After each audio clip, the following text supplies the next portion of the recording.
Julia, 24 years old, was on her way home, very upset. She had been working as a nurse at the clinic for a month, and she just couldn't get used to the environment there. The job was boring, always the same. Seeing so much suffering, so many sick people, didn't help her feel any better. On top of that, her co-workers were not pleasant at all. They always talked about money, expensive things, and gifts, but never about what really mattered, like morals, empathy, or understanding.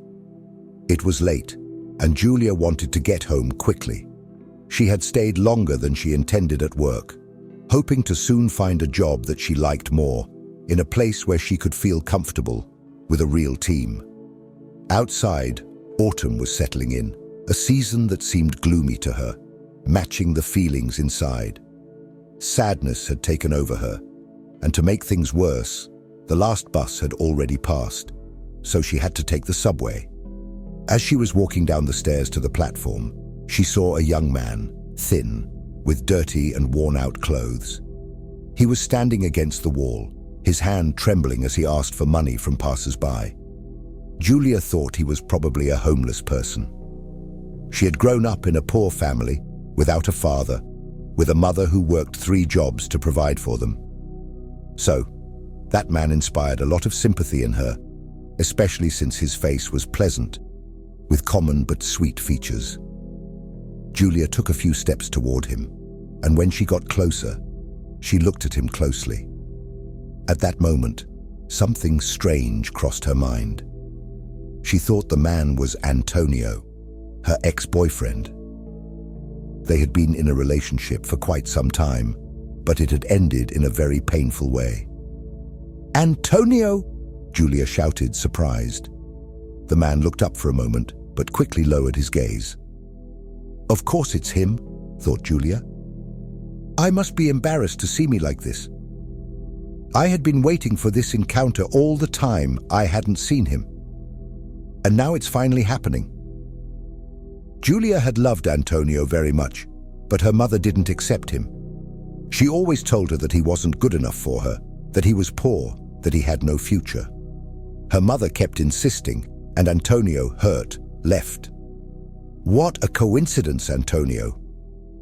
"I recognized you," Julia stammered, unable to believe what she was seeing. The man, a little confused, replied, "Miss, you've made a mistake. I'm sorry to tell you, but I'm not Antonio, I'm Miguel." Miguel could barely speak and turned around, starting to walk away. Julia watched him for a moment, thoughtful. At that instant, an idea crossed her mind. What if she took him home, to annoy her mother? She could tell her that he was her fiancé and that he would live with them from now on. Maybe that would stop her mother from trying to interfere in her love life and stop introducing other suits. Of course, it was a completely crazy idea, and Julia already imagined the scandal it would cause in her home. But somehow, that night, she felt so upset that the idea seemed interesting, and she even felt like making it a reality. She went to buy coffee and cookies and offered something to the man. I thanked her, somewhat embarrassed, and started eating hungrily. "Miguel, how did you end up here?" Julia asked. "Why don't you work? Where do you live?" Miguel, a little uncomfortable, replied, "Well, the truth is, my story isn't easy to tell. My mom drank a lot, and my stepfather mistreated me. Then they kicked me out of the house, and I've been wandering ever since. I have no papers, and without them, it's impossible to find a job. I sleep wherever I can, in train stations or anywhere I can shelter from the cold." Julia felt deep sympathy for the man. He was telling her his life with such sadness, and she felt a huge amount of compassion for him. At that moment, she said the first thing that came to her mind. "Come with me. I'll invite you to dinner, let you rest, I'll bathe you, whatever you need. But there's one condition. I'll tell my mother that you're my fiancé. Otherwise, she won't let me into the house." "Really? To your mother?" Miguel asked, somewhat puzzled. "Yes. If I don't, she won't let me back home. And you'll play along. If you don't like it or it bores you, you can leave at any time. No one will stop you. I really need this. I'm tired of my mother. She doesn't let me live in peace. She's always looking for someone perfect for me, a rich man, a millionaire. Wouldn't you like to help me just for a while? Miguel hesitated for a moment, thinking. Finally, he said, "Well, it seems you have a point. It's not a bad idea after all. Thank you for the offer. You have a good heart. And yes, I think I'll accept. I'm freezing out here. At least if I go with you, I can warm up." Julia felt relieved, and a spark of hope lit up her face. She was an emotional girl, living more from her feelings than anything else. She had never dreamed of a rich boyfriend or a marriage of convenience. What mattered to her was love and mutual understanding. Maybe this man, even though he was a homeless person, could be his destiny, and she decided that she wouldn't hide anything, so she would tell her mother he was her fiancé. She took Miguel by the hand, determined to take him to her home, and started walking toward her new happiness. She didn't imagine that her mother would receive the young couple with a warm welcome. The woman was already sick, having had serious health issues, including a heart attack some time ago. The doctors had told her she needed surgery to replace a heart valve. But where would she get the money to do it? She wasn't happy with her life, but her dream was to see her daughter rich and happy. Her whole life, she barely made ends meet, clinging to any part-time job to have enough money for food and utilities. By the end of her life, her health had deteriorated completely. Of course, she didn't want Julia to repeat her unfortunate fate.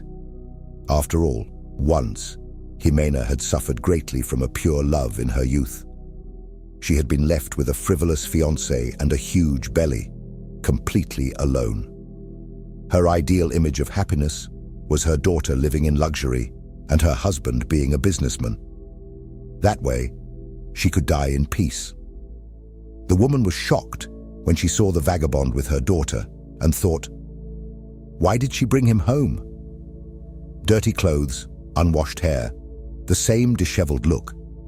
Her face was full of emotions, from surprise to indignation. But Julia tried not to notice, calmly introducing the stranger. "Mother, this is my fiancé, Miguel. This is my fiancé, Miguel. He and I are going to live here now. He doesn't have anywhere else to live.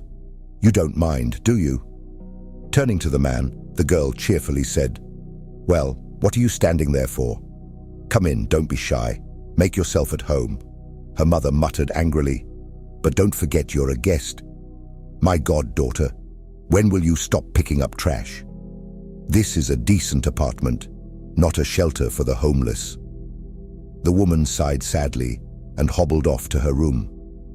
Julia cooked potatoes and mushrooms, and the young couple had a hearty dinner.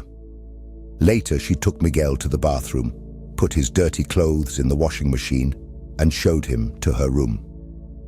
"This is where you'll sleep next to me on the floor. I'll make a bed for you now."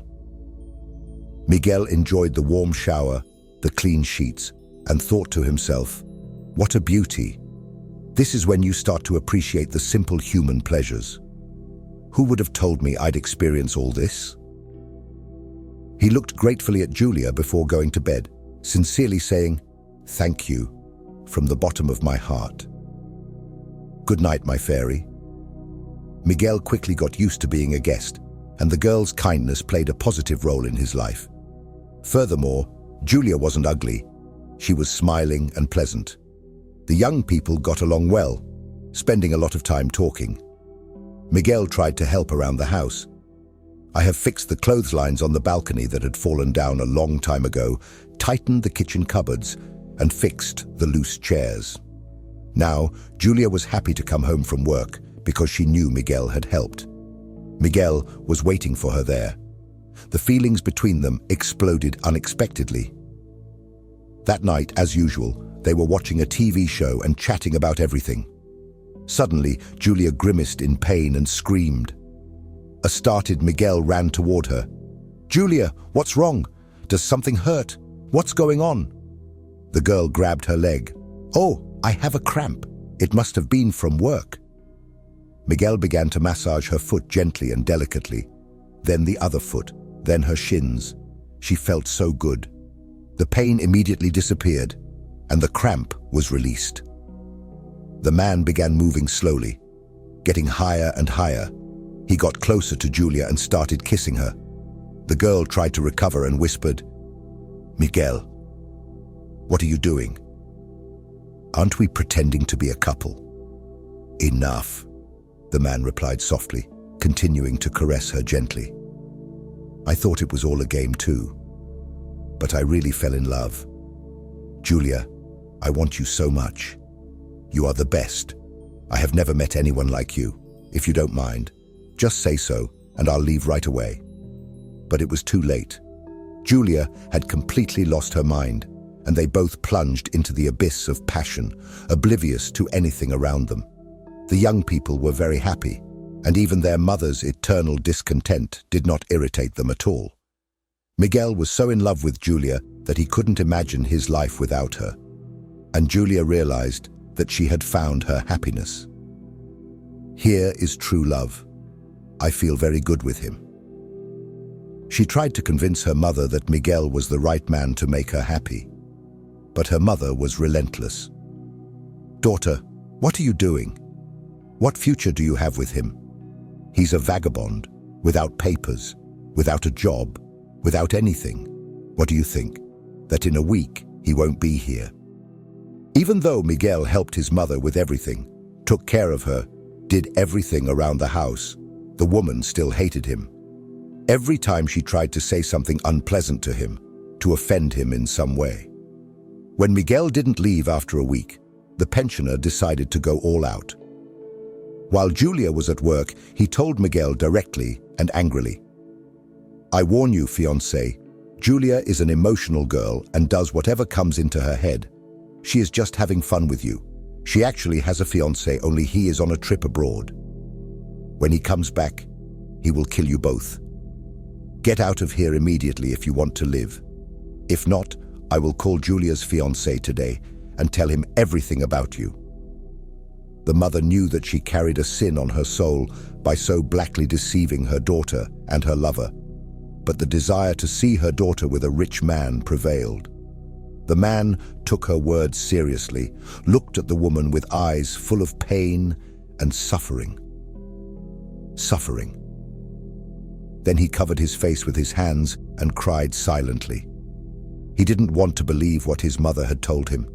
Could Julia have been so cruel to him when she had assured him so much of her love? Could she have betrayed him? It couldn't be. His whole body felt like it had become petrified. His legs didn't want to move. He could barely move, and he staggered away without looking back. Luckily, Julia had to stay at the hospital that day because her shift was in the afternoon. But in the evening, they brought in a 5-year-old boy with severe burns and asked her to stay until morning. Julia called home and told them she would be delayed for 24 hours.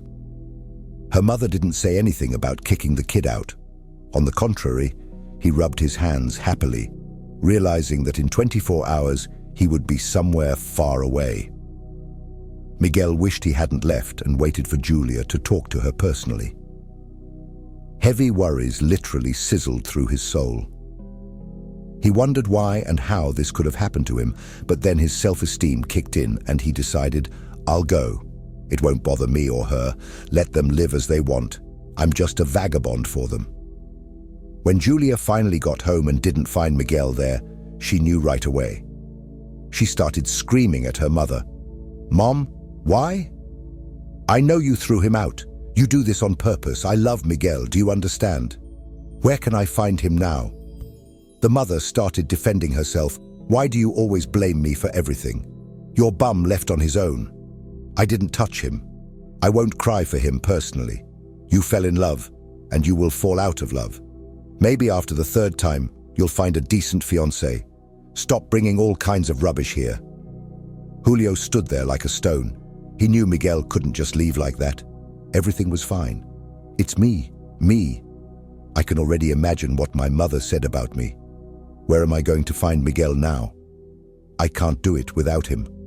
Hoping to find Miguel again and explain everything to him, Julia turned from the doorway and ran towards the passage where they had first met. She turned her head and asked the other vagrants and street vendors, but they only shrugged. It had been a long time since they had seen the man around. The girl ran around the outskirts for over an hour, wondering if Miguel hadn't gone far yet and was waiting for her somewhere nearby. But it was all in vain. The man had disappeared. Suddenly, she felt very hurt too. Why did he do that?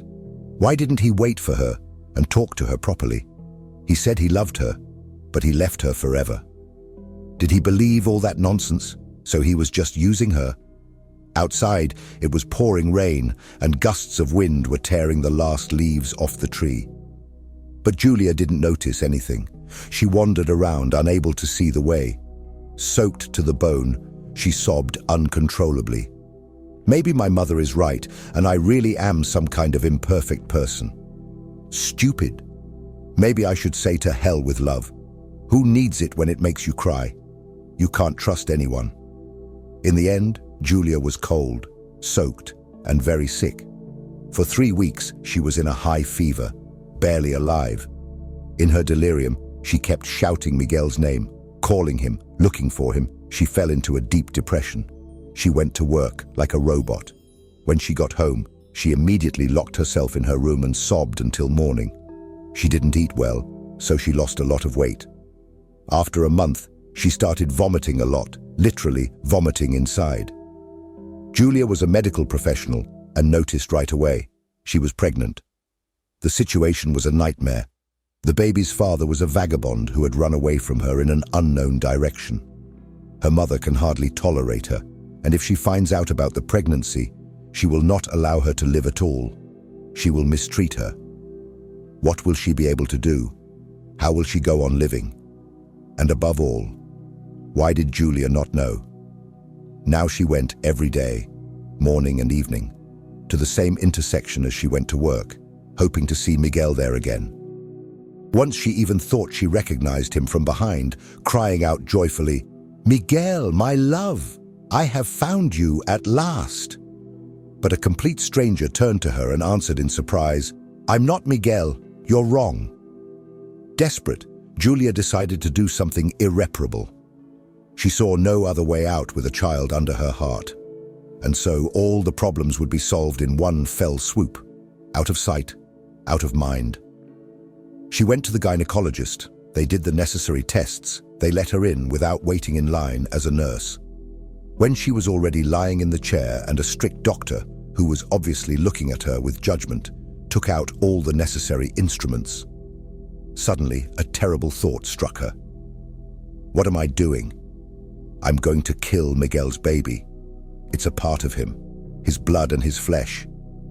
This baby will remind me of the person I love the most for the rest of my life. How am I supposed to kill my baby? I'm going to live. That's the meaning of life. To hell with them all. The mother, Miguel himself, and the evil colleagues who openly mocked her. I don't care. I'll bear and raise it myself, come hell or high water. Julia abruptly pushed the stunned doctor aside, stood up from her chair and said, "I'm sorry, I've changed my mind." The gynecologist breathed a sigh of relief. Thank God. Julia came home from work and immediately told him that she did not want to see Julia. The smell of fried fish reached her nose. She barely had time to cover her mouth with her hand and run to the bathroom. She spent half an hour hunched over the toilet. The alarmed mother listened under the door, suspecting the worst. She shouted, "Daughter, are you sick? Are you poisoned? Open the door. It's not what I think, is it?" Finally, Julia felt better and, exhausted, went out into the hallway. Her mother stood silently looking at her, reproachfully, waiting for an explanation.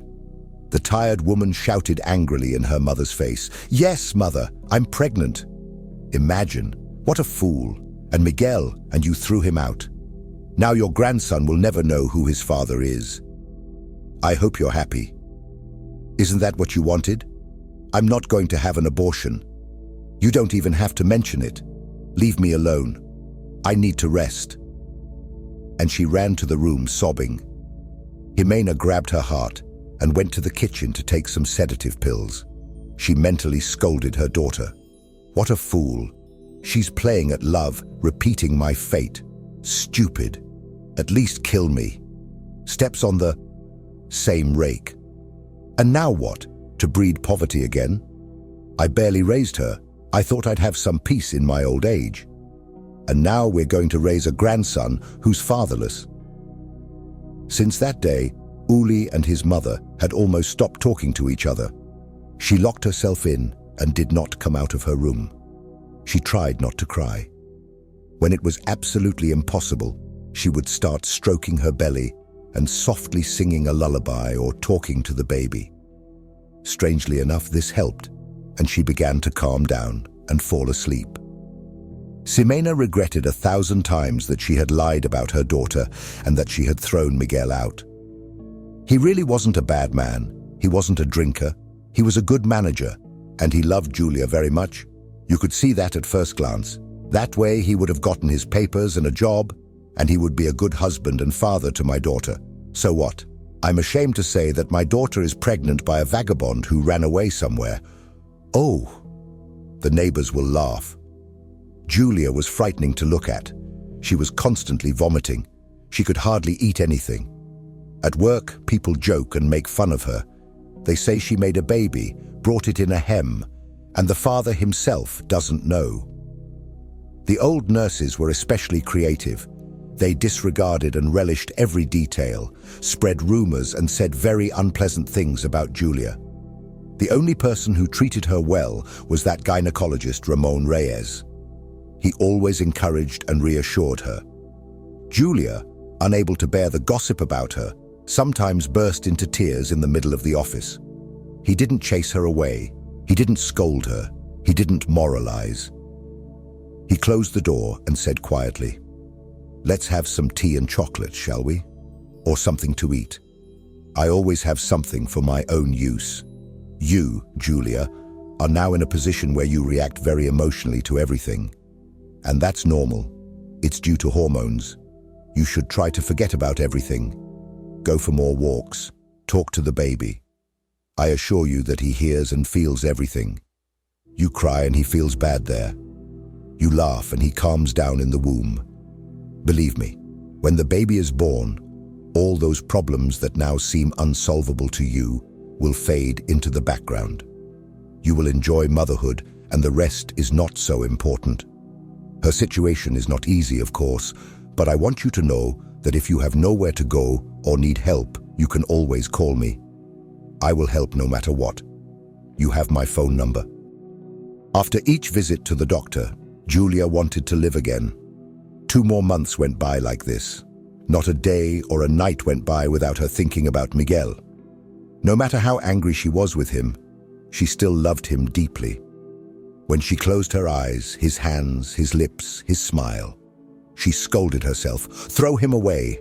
Forget him. What an idiot. He left you. He left and he doesn't remember. She doesn't even care. If he really loved you like I do, he would have found you, told you about him, and you've been crying for months. What did you want? You found him at the crosswalk, held his hand, and now you have to deal with it. Admit it. You're a single mother. So what? How many of us are single? My mother raised me, right? And I can handle it. Ximena knew that until she apologized to her daughter and told her the truth. Their relationship wouldn't work. She herself was fed up with it all. Julia had been as quiet as a fish since that last conversation. She didn't react to anything. If Ximena tried to argue, her daughter would silently go to her room or straight outside. The woman felt intensely guilty. She felt very sad and distressed. My God, how can I reach my daughter? How can I ask for her forgiveness? They weren't strangers, were they? Everything was falling apart. She didn't want to do anything. She dreamed of hugging her stupid daughter, kissing her on the forehead, telling her that she was no longer angry, that she would help her, that she would not abandon her. It all happened by chance. It was a day off. Julia, in order not to think about Miguel, decided to clean the house, the room. She started washing the curtains and washing the windows. When the woman was washing the window, Her mother happened to peek into her room as she passed by. Jimena thought her daughter was trying to assault and commit suicide, and yet they lived on the 5th floor. Without realizing it, the woman ran towards her in a second. She roughly pulled her daughter off the windowsill, hugged her and shouted, "Julia, darling, don't do this, don't jump, I beg you, I say. Forgive me, I'm a silly old woman. It's my fault that your Miguel left. I told him you had a fiancé and that you were with him to have fun, so that you wouldn't get bored. I was trying to do what I thought was best. I thought I was doing the right thing. It's just that I see that you, silly girl, are repeating my fate. Only now, seeing your unbearable suffering, do I realize what I've done. I've left my grandson without a father. I'm not angry with you. I love you. It's okay. We'll raise your baby together. Don't do anything to yourself. Do you want me to help you find Miguel? Forgive him." Julia looked at her mother in a daze, tears streaming down her cheeks. "Mom, what are you doing? I wasn't going to jump. I was washing the windows, but I'm glad you came clean and told the truth. You know, I really hated you a lot at first, and you have to admit that I did. But then I realized that if Miguel really loved me as much as I loved him, he would find a way to see me, to talk to me, and to make things right. And since he agreed to everything and left quietly for good, well, good luck to him, so don't beat yourself up. Thanks for the support. At least I'll have some peace at home now." Mother and daughter hugged each other for the first time in a long time and cried. But they were tears of relief and release. The weight of resentment, anger, incomprehension had lifted from both of them. He even seemed to be breathing easier. Jimena went to put the kettle on. Julia crunched a pickle while sipping sweet tea. The pensioner remembered that when she was pregnant with her daughter, she used to chew chalk wherever she found it. They both laughed. Now Jimena was preparing to give birth to Julia. She took out an old, dusty sewing machine from her youth, searched her trunk for a piece of soft flannel fabric, and began to remember her youth. Within a week, my mother had made diapers, undresses, and hats. She washed and ironed them and stacked them neatly. Hewlett came home from her shift and was stunned. She timidly took a small vest in her hands. She unwrapped it and tears came to her eyes. "Mommy, thank you, how nice it is. The baby will perhaps be as small as a doll." "I can't believe it." Mom sighed and said, "Yes, my daughter, we will take turns at night. It will be hard at first, but then we will get used to it. The pram and cot can be bought second-hand. You can look them up on the web. You will get enough maternity pay for the first time. And then maybe I will be with my grandson and you will find a part-time job or go to work earlier. Don't worry, we will manage." Julia was feeling much better mentally. Now she knew that her mother was with her, supported her. She could tell her what was bothering her, what was worrying her. And yet, as soon as night came, Julia became sad, melancholy.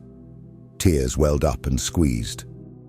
She remembered how she and Miguel had sat huddled together on the couch, watching a soap opera about the police, and then they had slept together huddled against each other.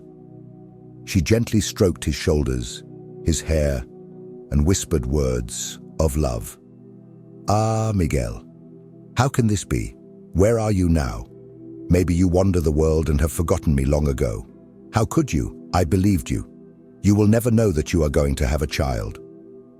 These thoughts were going round and round in my head, tearing my soul apart.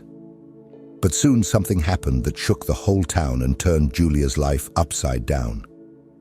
She had been having a premonition all morning that day.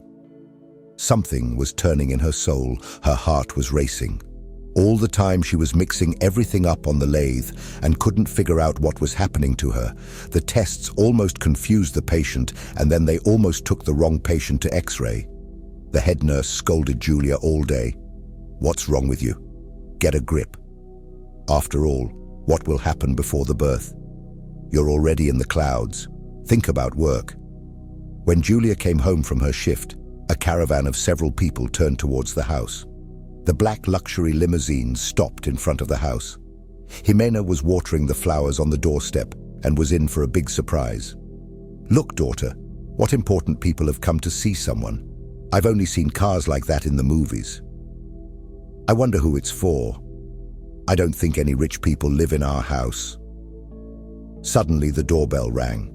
Surprised, Jimena went to open the door.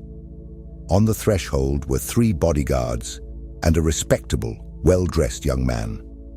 She smiled and asked, "Good afternoon, Jimena. Is Julia home? May I come in?" The bewildered woman nodded and silently let the important visitors in.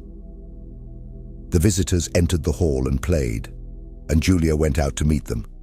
Suddenly, this young and elegant man ran towards her and threw himself into her arms. He was very excited. "Hello, my love. Here I am, your Miguel. Are you happy? I'm back." To the man's surprise, Julia pushed him away and shouted, "Miguel, why did you suddenly decide to come back? You abandoned me so easily, believing what my mother had told you.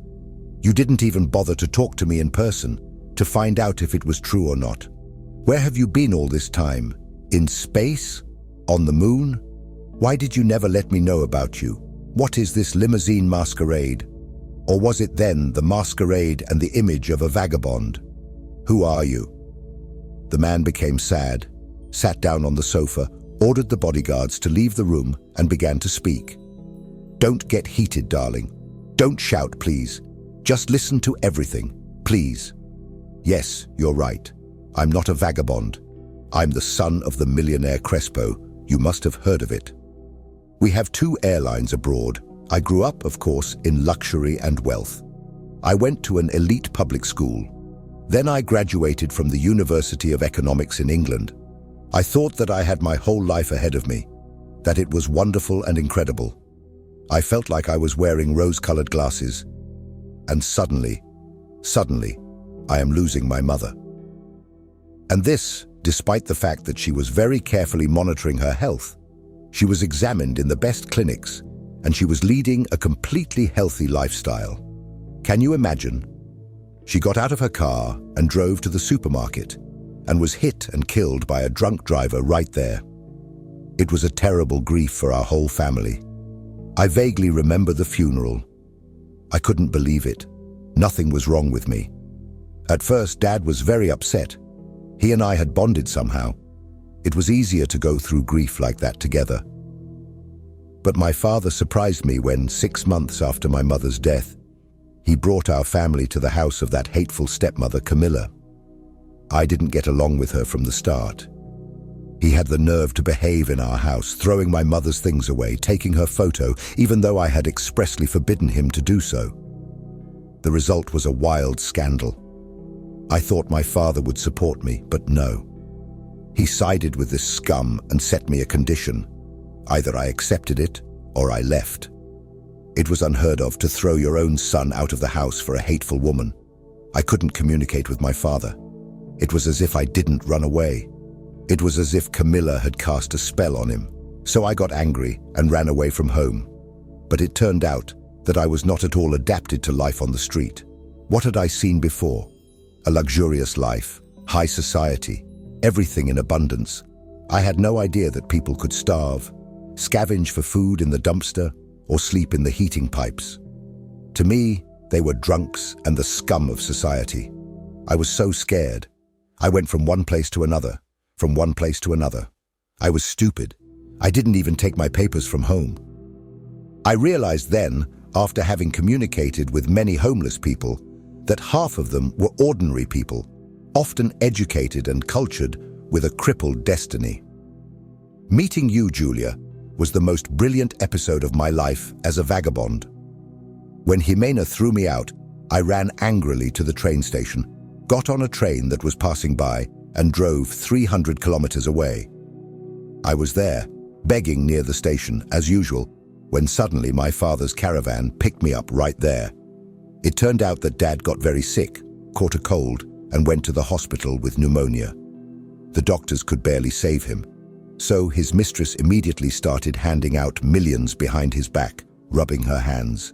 She never visited him in the hospital. That's when my father remembered that he had a son. He felt ashamed. He decided to find me and apologize. We had been living together well all the time before Camilla came along, and we understood each other. Anyway, my father and I reconciled. I'm his manager now. I told my father about you, Julia. He doesn't mind us seeing each other, so I came to find you. Get ready. Let's go to my house in the capital. I'll introduce you to my father. Mother. Julia sat frowning and kept silent. Then she said, I'm not going anywhere, Miguel. First, my mother is sick, and I won't be leaving her for a long time. And second, I'm pregnant. What do you think? The man's face changed. How pregnant? I don't understand. With whom? Julia couldn't take it anymore, slapped him and yelled at him. Idiot! From my fiancé, who was supposedly with me. Isn't that what you're implying? So you think I'm a whore? Sleeping around, huh? Go to hell then. Go with your millions. I hate you.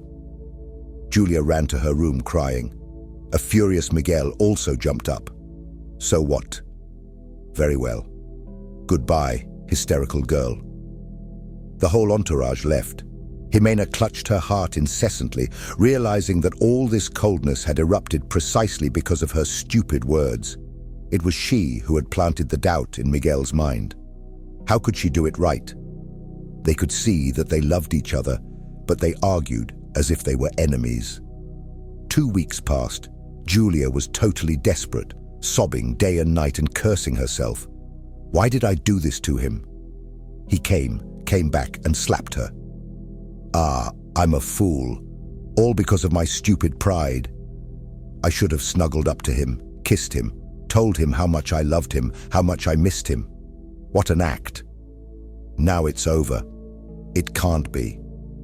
Jimena thought long and hard about how to make up for her mistakes and made up her mind. She found out from acquaintances where the curly-haired boy lived and began to prepare to go. Limit her daughter, of course. Julia, I'm going with Aunt Renata to the next town, to the hospital. She says a very good doctor is coming, a professor. I'd like to have a consultation with him. Maybe I can avoid surgery. I'll show him all my exams. Let's see what he says. Of course you can, Mom. You can bear it. Or I should go with you, for support. Jimena waved her hands. What are you, daughter? With your condition, you won't get very far. You'll get sick at every step. Number, you stay home. Rest. Take care of my granddaughter, but don't cry endlessly. It breaks my heart to look at you. The capital left Tony Tarantiana. With great difficulty, he found himself in the Crespo family's country mansion, after having spent his last savings on a taxi. It was beginning to get dark.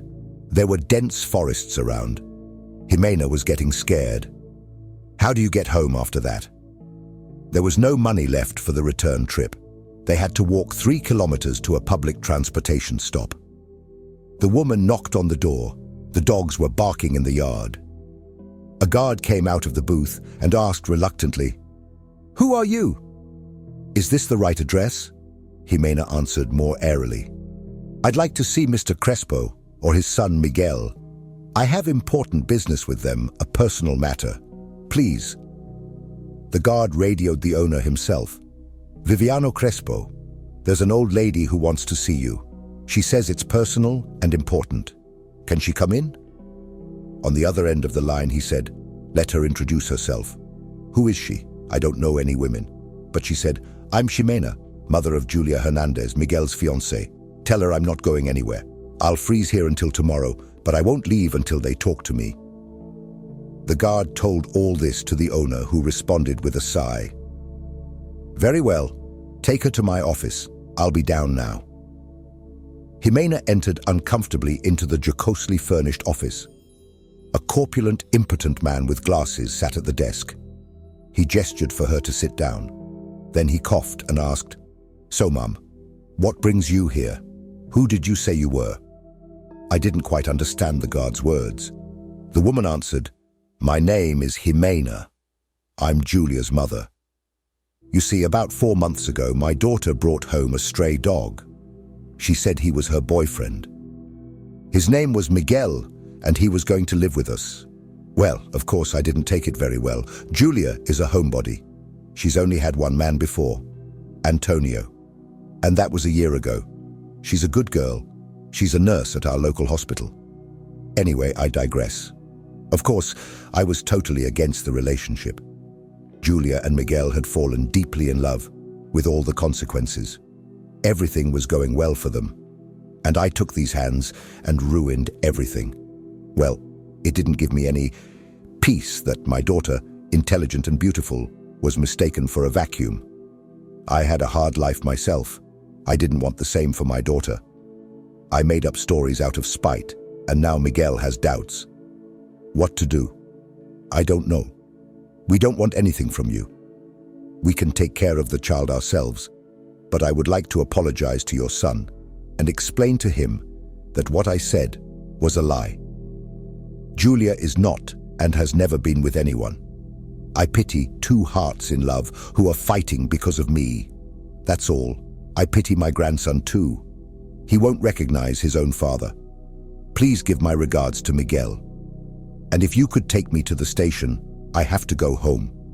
Otherwise, Julia doesn't know that I went to you. She will worry, and she can't. The man took off his glasses, turned them over in his hands, and then answered. What news? So, I'm going to be a grandfather soon. What, Miguel? Now everything is more or less clear. And what did I think I was so gloomy and depressed lately? Don't worry. I'll talk to my son. The driver will take you straight home. In a good car, it will only take an hour. Jimena sighed with relief. Thank you for not throwing me out, listening to me, and understanding me. It's obvious that you are a calm and reasonable person, not like all of us. First we make a mess, and then we think. With a light heart, Jimena drove home. Now her conscience was clear. She did everything she could to reconcile Miguel and Julia and atone for her sins. When Miguel came home from work, he was so tired that his only thought was to lie down in bed and fall asleep. But his father was already waiting for him in the hallway. Miguel remembered the look he had had from his childhood, his eyebrows pulled back and glasses perched on his forehead. It meant something serious was about to happen. It did. Viviano said to his son, "Let's go to the study, son. We need to talk." Miguel sighed and reluctantly followed, wondering why he was going to be punished. As soon as the office door closed, his father began to speak to his son, sternly. "What's wrong, Miguel? Do you think my son is a scoundrel and I don't know it?" Miguel gasped at this turn of events. "What are you doing, Dad?" "What have I done? The company is fine. The agreements are fine. Today I checked for half a day. What's wrong with you?" The man grew even harsher. "Maybe you know an old lady. Her name is Jimena. A woman came today crying, begging for your forgiveness. She said you got her daughter pregnant. What's that supposed to mean? If it's true, why are you hiding? What kind of man is that?" Miguel immediately fell down and frowned. "I don't know what to do, Dad.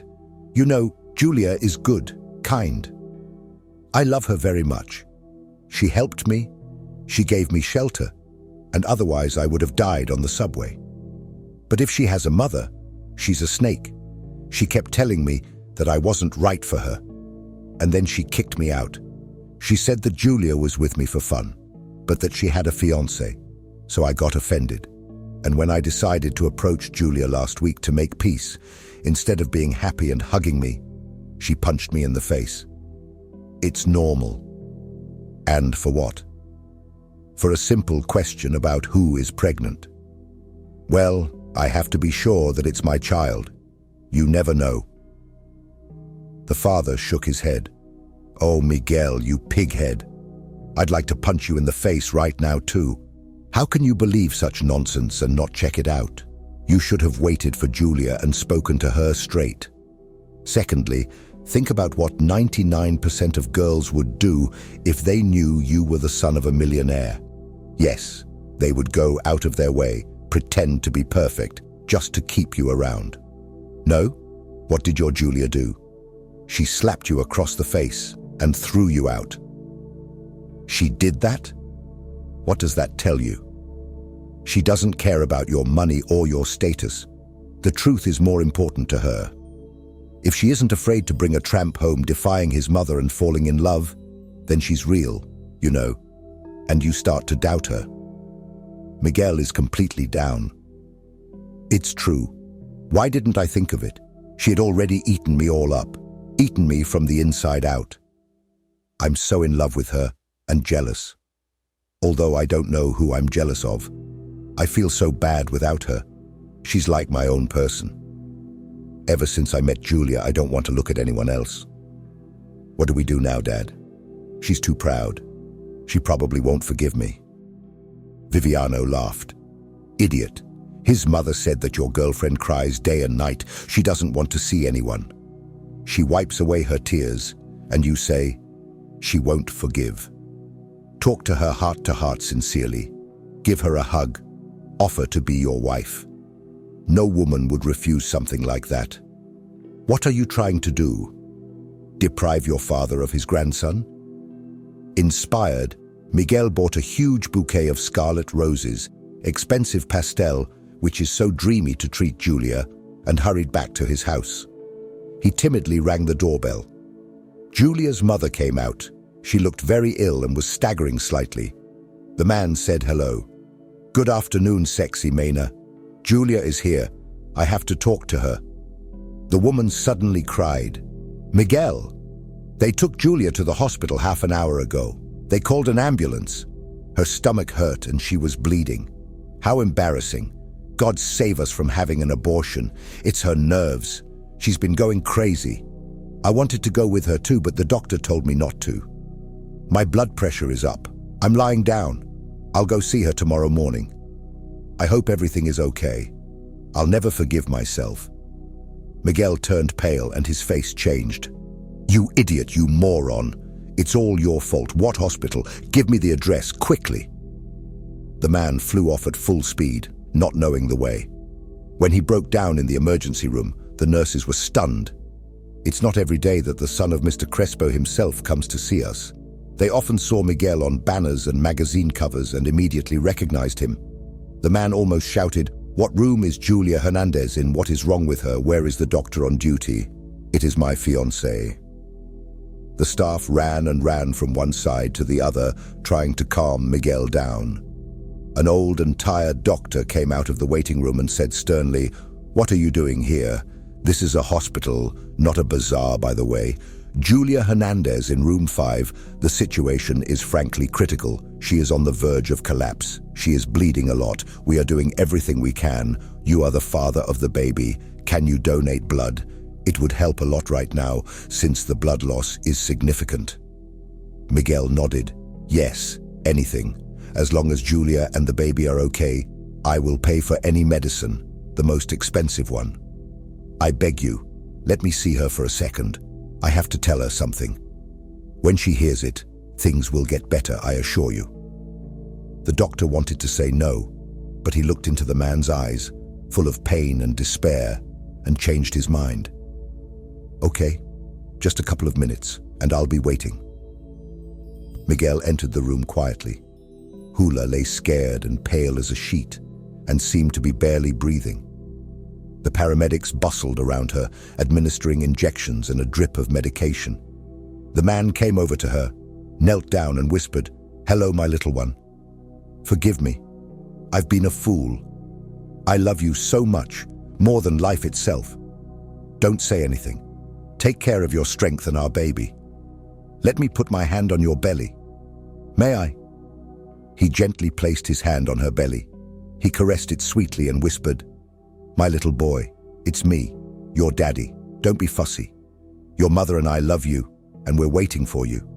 We need you on time, strong and healthy." A nurse came to the door and motioned for them to leave. Miguel kissed Julia softly and left. And something unimaginable was happening in her soul. An hour ago, she wanted to just die, and in general, she didn't care what would happen next. And now, everything inside her was filled with warmth, happiness, and an incredible light. She wanted so much to live, to love Miguel, to raise her son. Finally, she closed her eyes and fell asleep, knowing for sure that now everything would be okay. She was not alone. Miguel was with her. Miguel gave blood. The poor man spent the whole night sitting on the couch in the lobby, not sleeping, and praying as best he could. Lord, take everything from me, the money, the company, the cars. Let Julia and the baby recover. I'd rather be sick than have something happen to them. I love them. In the morning, the same tired doctor touched him on the shoulder. He had already changed his clothes and was on his way home. Looking at the poor man, he felt very sorry for him and decided to cheer him up. Miguel, your girlfriend is fine. The bleeding has stopped. The threatened miscarriage has been treated, but she will have to stay with us for another week or two for us to keep an eye on her. For the future, be careful. Do not allow stress, nervous overload. Take care of her. Women are vulnerable, especially in this position. If you want, you can pay for a private room with a television. Miguel Feliz shook the doctor's hand and thanked him. Thank you. Thank God, everything went well. If something had happened to Julia or the baby, I would never have forgiven myself. I can see her now, the doctor replied sternly. The visiting hours are posted in the waiting room. No breaking the schedule. These rules are written for everyone. It's clear. Miguel arranged everything and Julia was transferred to a comfortable separate room with a television. She was still unable to get up, so the man tried to spend every free minute with her. He gave her massages, stroked her belly, and showered her with fruit, juices, and vitamins. Her mother also brought homemade soups and steamed vegetables. Julia never got tired. Mum, Miguel, you will feed me so much. I will be as fat as Winnie the Pooh, especially since the toxicosis is gone. I have an appetite, like a wolf, eating like crazy. After Miguel was discharged from the hospital, despite Julia's protests, he moved her into his mansion, and he and his father took care of Jimena's health. They sent her to their sanatorium for treatment, paying for a month's stay. The woman was happy. In fact, she had never been on so much vacation in her entire life. As soon as she had vacations from work, she immediately looked for a part-time job. And so it went on year after year. She never had enough money to go to the spas. The resort was situated on the seaside. The scenery was magnificent. The staff treated her like a queen. She was an important guest. The woman walked a lot, photographed herself against the mountains and the beach, and sent pictures to her friends. They were jealous. The whole building was talking about it. Look how lucky Jimena is in her old age. She is having a royal holiday and receiving free treatment. All thanks to Julia. People used to scold her and tell her that she was stupid. She had an affair with a bum. But the bum was not a bum, just like in the fairy tale. Julia went on maternity leave to work, and on her last day decided to have a farewell dinner at the hospital. She brought cake, juice, fruit, and champagne for her colleagues. No one made fun of her anymore. No gossip, but everyone flattered her and tried to please her. Outside the city, Julia felt great. Fresh forest air, walks along shady paths, rest in a gazebo, a deep sleep. She recovered a little. She looked prettier. Her cheeks turned rosy. Her belly grew by the minute and looked like a big watermelon. Miguel carried his beloved like a crystal vase. He was so happy. He had made an appointment with the best clinic for the upcoming birth. He kept asking her how she was feeling and was worried that God forbid the threat of a nervous breakdown should happen again. Viviana didn't waste any time either. She ordered new furniture and fitted out a lovely nursery. She kept it all a secret from the youngsters. She didn't teach them anything. She was afraid of bad luck. Jimena recovered very well, and when she went to the clinic, the doctors were amazed. All her vital signs had improved greatly. The doctor was amazed. Jimena Hernandez, now you can go to the Olympics. What was the name of the sanatorium? I would recommend it to all my patients. When Julia went to the last ultrasound, before giving birth, along with her lover, they got another scare. Dr. Ramon Reyes started the conversation with a sly smile. Julia, I see that things are going well in your personal life. Is he your husband? You look well." The woman glared at him. "Yes, it's Miguel, the father of my baby. We're doing well," Ramon Reyes continued. "Then I have incredible news for you. Young man, you have to sit down just in case."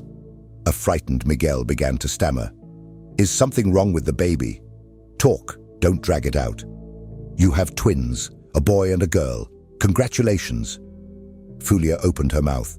"How are the twins?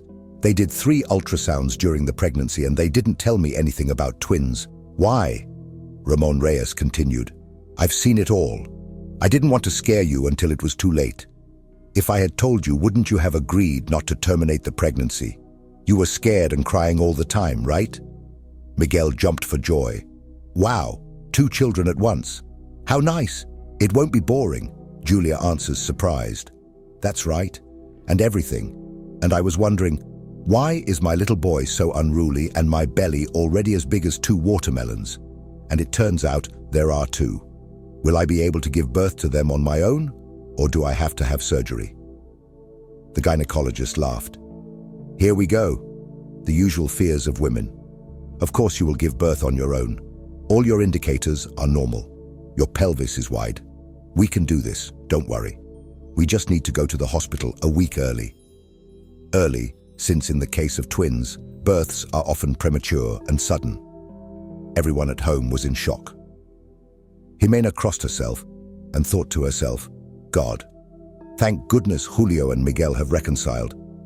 I can't imagine how she and I would have raised 2 children together." A happy Julia snuggled up to Miguel and dreamily replied, "See? When I first saw you at the intersection, for some reason I thought, this is my destiny." And he wasn't wrong.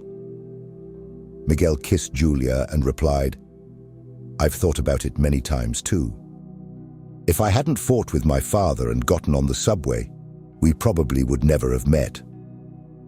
I don't regret meeting each other. The only thing I regret is that I was so stupid and worried my bunny so much that we almost lost our babies. I'm sorry again. I know for sure now that no matter the circumstances, we should always sit down and talk. We still have a lot to learn since our family has just been formed, but we have our whole lives to do it." Julia was barely getting through her pregnancy. By the end, she couldn't see anything beyond her nose behind her huge belly. When Julia was taken to the hospital, Miguel couldn't find a place. As he ran down the hall, wringing his hands and worrying, Jimena was praying too. Looking at her huge belly, Viviano couldn't understand how women could give birth, and even more so when 2 were born at the same time. Fortunately, everything went perfectly. Julia insisted that only Ramon Reyes would attend the birth. She trusted him 100%. She knew he wouldn't do anything wrong. When they handed her 2 squeaky, soaked, exhausted babies, she even cried with joy. So strong were the emotions. At that moment, Julia felt like the happiest woman on the planet. Ramon Reyes leaned over to her and said sarcastically, "Remember what I promised you, that when you become a mum, you will be so happy that all the other problems and remains will become so small and unimportant. Am I right?" Julia smiled happily. "You are 100% right. Thank you, Ramon Reyes, for everything. You are more than a doctor. You have become like a father to me during this time. Thank you very much." There were so many people at Martin and Martin's baptism. Press, journalists, we invited Viviano Crespo and all our acquaintances. The party was for everyone. Everyone admired the little angels smiling peacefully in their crib and wished happiness and good luck to the happy family.